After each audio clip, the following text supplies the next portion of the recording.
Días de radio. Días de radio. Días de radio. Días de radio. Días de radio. Días de radio. Días de radio. Un programa de la Facultad de Educación de la Universidad de Antioquia. Escúchanos en el dial 1410 AM de la emisora cultural de la Universidad de Antioquia y en su sistema de radio educativa en las regiones del departamento. La radio no finaliza cuando termina el programa.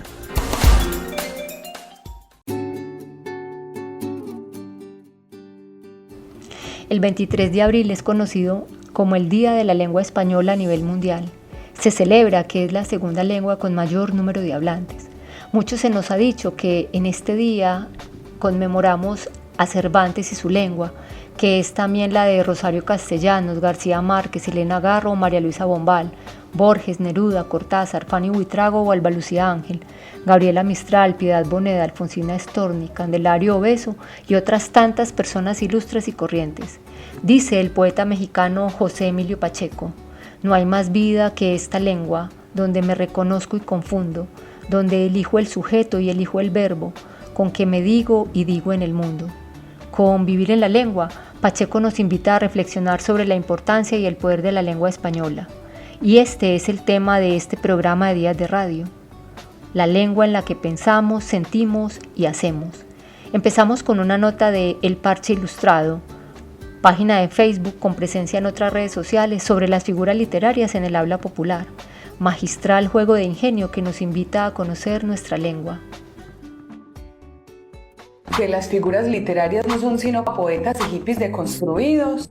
Te voy a demostrar cómo dominamos la lírica en el habla popular. Si vos decís cosas como a ese man le falta un tornillo, va a volar mierda el zarzo, o yo ya no estoy pa' sus trotes. Estás hablando con metáforas, Estableciendo relaciones simbólicas para hilar el discurso bebé. Tu mamá y mi mamá, las reinas de la metonimia bebé. Oiga, niña, mientras usted viva en este techo, se hace lo que yo digo. En la metonimia se reemplaza una palabra por otra con la que guarda relación. Ya voy. Es decir, se reemplaza techo por casa o plato por comida. ¿Cuántos niños desearían comerse ese plato que usted está despreciando? Si vivís con más estrés que la mamá del patrullero de la noche, más aburrido que pescado en una escopa, con más desespero que loca embazucada, podríamos decir que tu vida oscila entre el símil, es decir, la comparación, y la hipérbole, es decir, la exageración. si has dicho cosas como ¿Qué? Calla esos ojos. estás usando una sinestesia, una expresión donde se traslada la experiencia de uno de los sentidos hacia otro, como cuando decimos Parce, ¿viste el audio que te mandé? con ustedes el oxímoron más original de nuestra jerga popular. Ese es puro sol de agua. Y para el retruécano, que es un juego de palabras, no tengo mejor ejemplo que este poema hecho canción.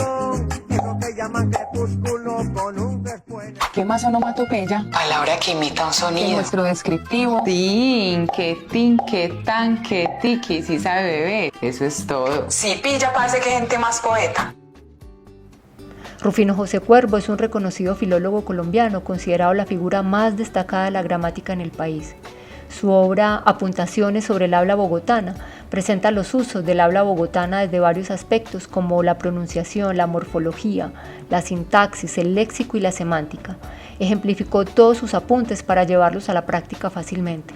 Además de ser una de las primeras obras sobre el español americano, en la primera edición la obra estuvo atravesada por aspectos sociolingüísticos que el autor consideraba importante destacar. Su compromiso intelectual y científico con el estudio de la lengua lo lleva a producir hipótesis lingüísticas, políticas y culturales de una modernidad inusitada, que señalan algunas de las contradicciones implícitas en el proyecto conservador de finales del siglo XIX. A continuación, una reseña biográfica de este autor. Rufino José Cuervo Urizarry nació en Bogotá, Colombia, el 19 de septiembre de 1844 y murió en París, Francia, el 17 de julio de 1911. Fue un filólogo, humanista y erudito colombiano. Es el iniciador y el autor de buena parte del Diccionario de Construcción y Régimen de la Lengua Castellana, un estudio lexicográfico de grandes proporciones que sigue exhaustivamente el origen y la modificación del significado de las palabras del idioma español.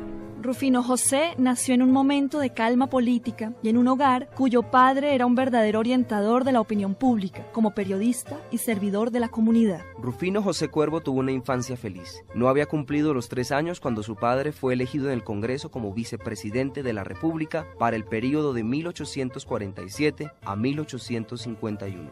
Los nombres de los hermanos de Rufino José Cuervo fueron Antonio María, Luis María, Ángel María, fallecido a los 6 años, Antonio Basilio, Ángel Augusto y Carlos Nicolás. Desde el año de 1872 y un mes antes de iniciar su diccionario, Rufino José Cuervo se convierte en fraile terciario franciscano, de tal manera que toda su vida va a ser célibe y va a ser un monje laico dedicado a sus 2 devociones, la religión y la cultura, y especialmente a la cultura de la palabra y del idioma. La salud de Rufino José Cuervo fue muy mala. Desde el momento en que nació lo vieron casi muerto. Por tal razón, lo hicieron bautizar al siguiente día. En un texto del profesor Luis López de Mesa se encuentran unas particularidades de Rufino José Cuervo que lo describen como un ser que, a pesar de su gimnasia y de su permanencia en el campo durante 2 años de su edad infantil, no era fuerte ni arrogante como su familia, de mediana estatura, un poco cargado de espaldas, tal vez feo, pero noble y susceptible. Su devoción y su entrañable cristianismo le impiden tener odio, y así, conforme a su índole personal y a la educación recibida, se aísla y se esconde detrás de cortesías tan meticulosas que construye una muralla en torno suyo.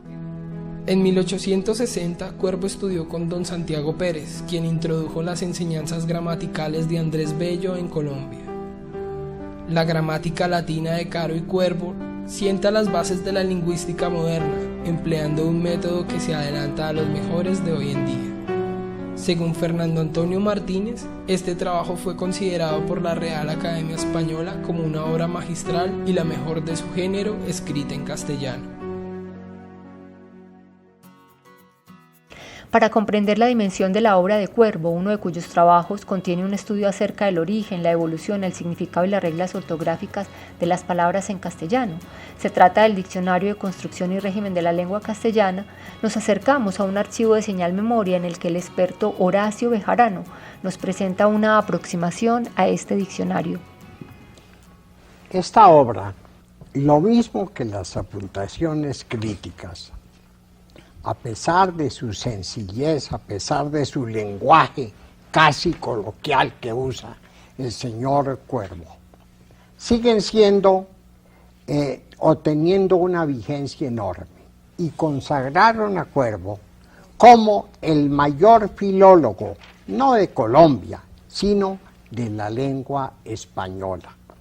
Todo mundo reconoce que se puede comparar a los grandes filólogos de Francia, sobre todo, y de Alemania, porque nadie fue capaz de apecharse a una obra con tanta sabiduría como el señor Cuervo. Por eso el epíteto que le cabe al señor Cuervo, y siempre lo mientan así, el sabio Cuervo, era un verdadero sabio en cuestiones de filología y lingüística. Hay algunos puntos que yo creo que le interesaría mucho conocer a los televidentes, a quienes se preocupan por estas cuestiones del idioma y quienes frecuentan las emisiones que se hacen de vida del idioma. Y es el diccionario, doctor Bejarano, se llama De Construcción y Régimen.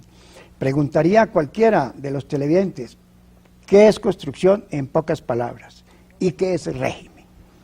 Construcción es la manera de hacer, digamos, la frase de modo correcto. Y régimen porque los verbos se juntan con las preposiciones y rigen las preposiciones. Por ejemplo, ocuparse.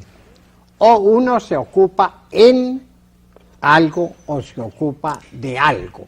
Entonces, el diccionario de construcción y el régimen trae, después de cada verbo, ejemplificando cómo lo usaron los clásicos españoles si en o de y en qué casos. Por eso, de construcción y el régimen. Dice Irene Vallejo sobre María Moliner: mi paisana, bibliotecaria represaliada, jardinera de palabras, que creó a solas un diccionario, escribió su obra interminable en las horas libres de su empleo. Al principio calculó que la tarea le llevaría unos 6 meses, pero pasó 15 años ensartando significados como perlas en el hilo de su diccionario. Poco a poco las fichas, los conceptos, las acepciones invadieron la casa. En su hogar, María Moliner carecía de despacho propio. Las mujeres que emprendían una tarea intelectual se instalaban en los huecos, inventaban su espacio. Ella se afanaba en un rincón del comedor o en la mesa de la cocina. Quizá alguna vez confundió palabras con patatas y preparó tortilla de adjetivos, puré de concesivas o esdrújulas fritas. Uno de sus hijos, a quien le preguntaron cuántos hermanos tenía, contestó: 2 varones, una chica y el diccionario. Hasta aquí Vallejo, y ella nos abre el espacio para esta nota del podcast Lila con Marta Palencia Leffler en una presentación de María Moliner, creadora del primer diccionario de uso de la lengua que describe lo que ya se dice. ¿Sabías que María Moliner fue una bibliotecaria, filóloga y lexicógrafa española, autora del Diccionario de Uso del Español? Pues así es. María Moliner empleó 15 años de su vida en escribir un diccionario, un total de 10 horas al día. Un diccionario 2 veces más largo que el de la RAE, de la Real Academia Española. Un diccionario que tiene 3.000 páginas. Y todo eso lo hizo sola y a lápiz. La propia María dijo que este diccionario lo concibió como algo orgánico.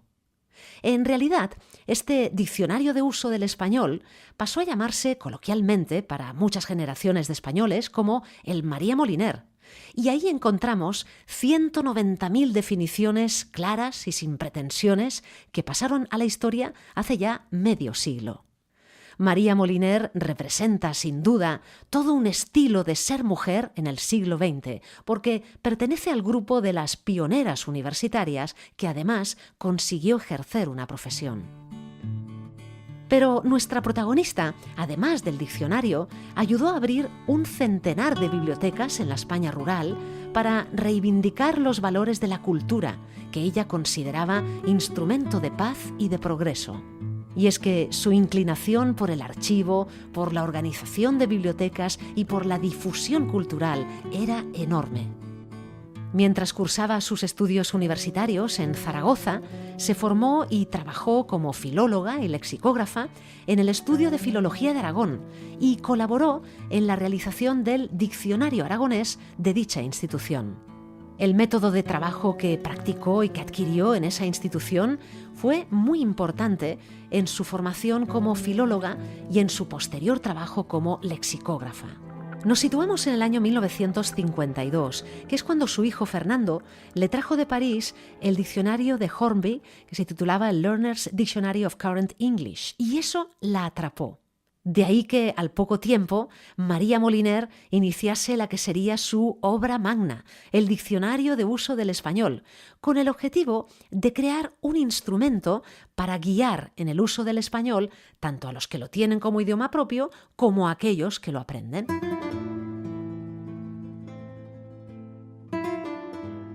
Su diccionario era un libro de definiciones, de sinónimos, de expresiones y frases hechas y de familias de palabras.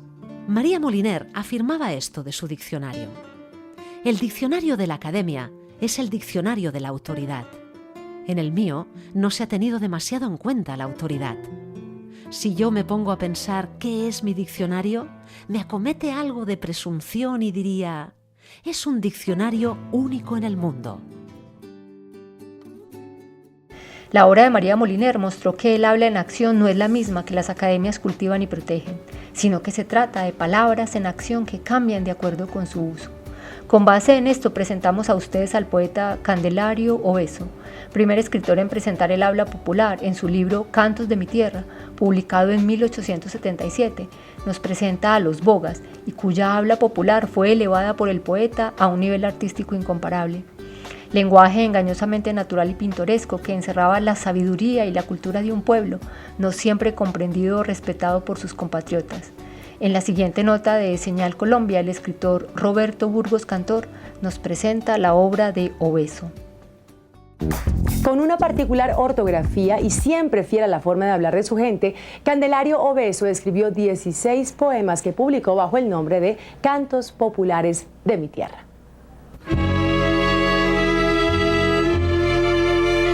Canción verboga ausente. Qué triste que está la noche, qué triste está.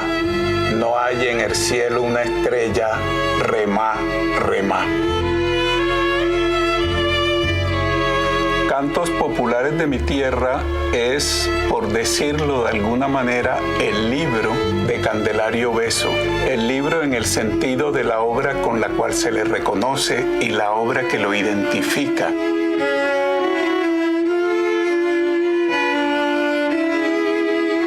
Con Candelario Obeso, en el siglo XIX, tenemos tal vez la primera muestra de una poesía negra en Colombia.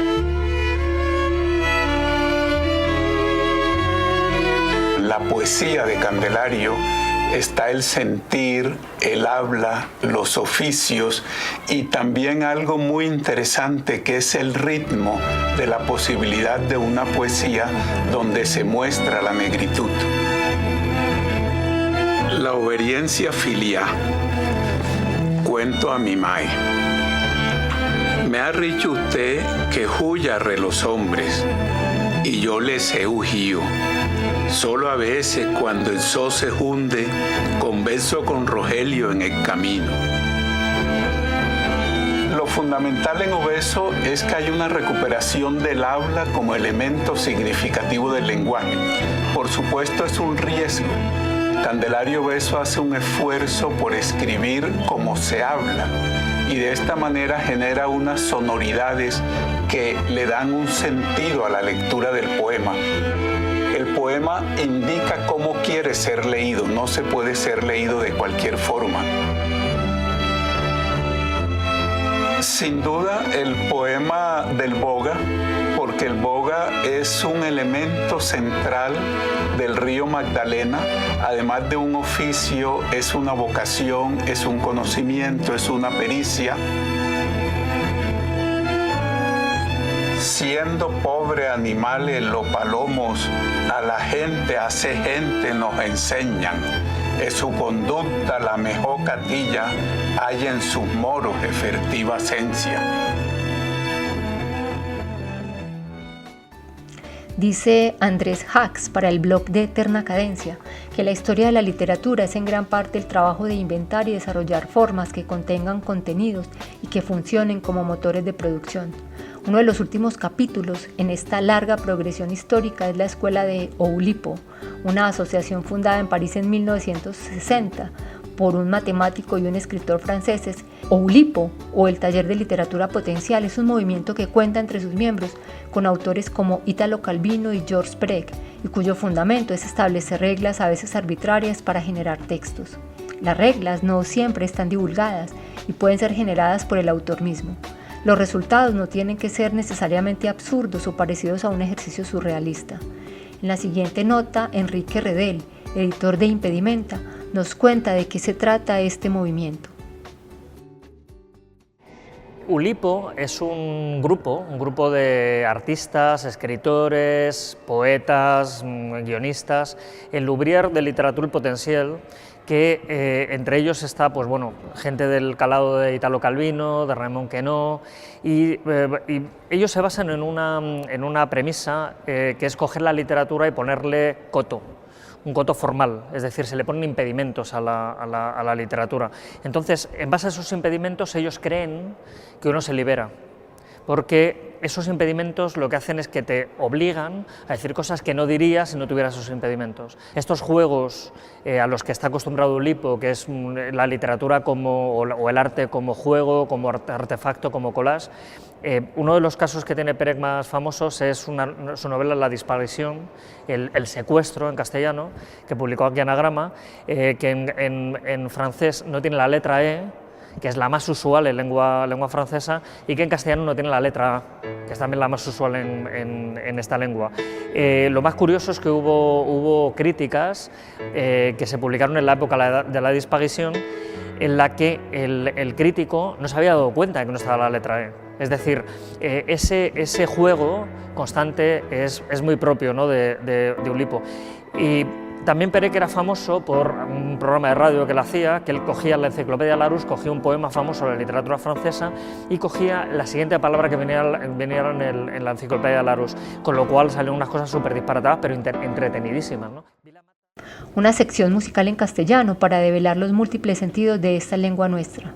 Empezamos con Jorge Drexler y Que el soneto nos tome por sorpresa, una canción en forma de soneto con acordes del siglo de oro y que es el tema principal de la película Lope, dirigida por el brasileño Andrucha Waddington.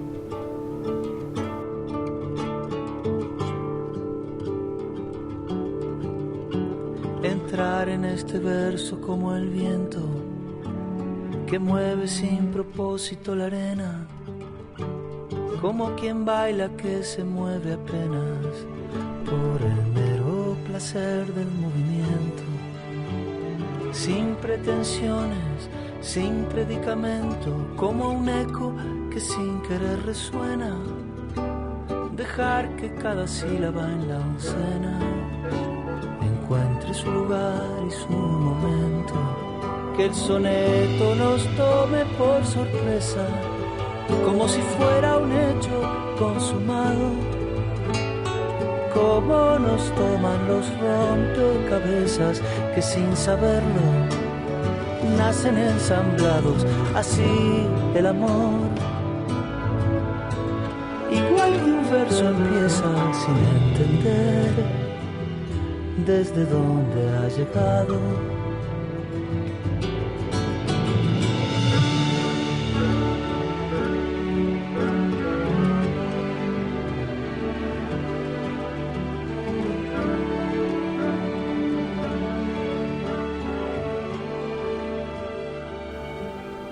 En ritmo de bambuco y con música de Wilson Quintero Quintana, un poema de Juana de Ibarborou, Juana de América, que se llama Elogio de la lengua castellana, un romance clásico que se inicia con una invocación similar a la que tienen los poemas épicos, en los que se pide a las musas que los inspiren para estar a la altura de narrar tales hechos como la Ilíada o la Odisea.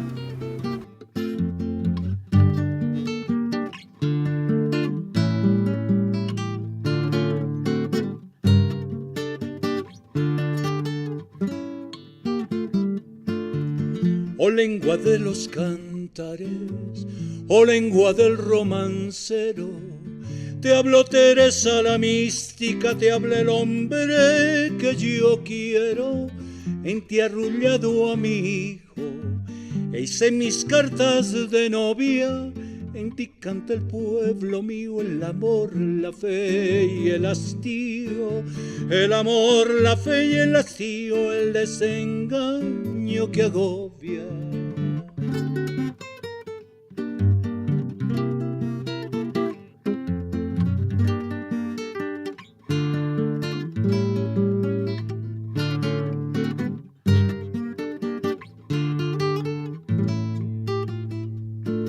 Lengua en que reza mi madre y en la que dije te quiero, una noche americana millonaria de luceros, la más rica, la más bella, la altanera, la bizarra, la que acompaña mejor las quejas de la guitarra, la que amó el manco glorioso, llamó Mariano de Larra.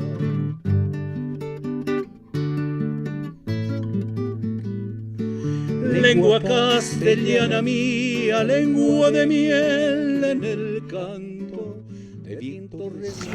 El cantautor madrileño Luis Ramírez nos ofrece un amor esdrújulo, un juego de palabras con ingenio para destacar a las palabras esdrújulas.